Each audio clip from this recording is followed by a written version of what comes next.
Banorët e fshatit Hotolisht në Librazhd protestuan këtë të diel, duke bllokuar aksin nacional Elbasan-Qafthan për shkak se kundërshtojnë rrugën që kalon mes për mes fshatit të tyre, duke shkatëruar jo vetëm 30 shtëpi, thon ata, por një komunitet të tërë. Banorët shprehen se zgjidhja më e mirë për zonën është kalimi i rrugës me tunel.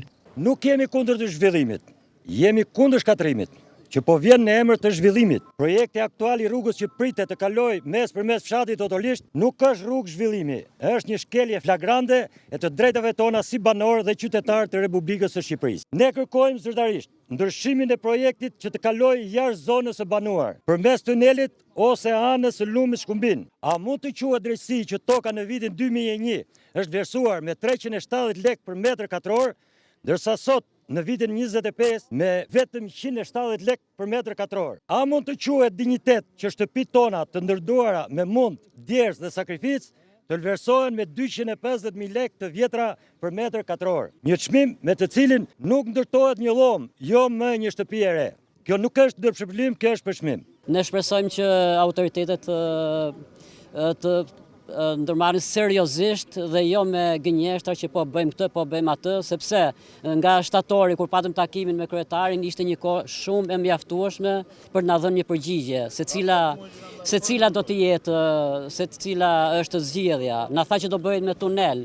Me tunel po e shohim që nuk ka akoma dritë në fund të atij tuneli.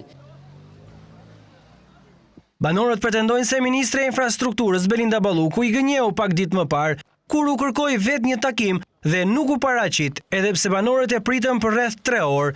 Ata shtojnë se kanë 8 muaj që zyrtarisht askush nuk u tregon projektin, pasi thonë se kjo bëhet qëllimisht, meqense shumë afër janë zgjedhjet e përgjithshme elektorale. Veprimi i ministres Balluku për të mos ardhur dhe për të mos respektuar këta banorë në takimin e përcaktuar është një absurditet shumë i madh. Hotolisht në fakt është njësia administrative më e madhe e qytetit të Librazhdit, të cilët nga ana tjetër kanë deklaruar dhe janë shprehur se nëse kërkesat e tyre nuk do të zbatohen, ata nuk do të marrin pjesë në procesin e votimeve të 11 majit, pra do ta bojkotojnë. Për 20 minutash banorët bllokuan segmentin rrugor duke krijuar radhë të gjata kilometrike në të dyja krahët, teksa paralajmëruan se nëse nuk do të ketë reagim përgjatë kësaj jave, të dielën tjetër do të protestojnë përsëri.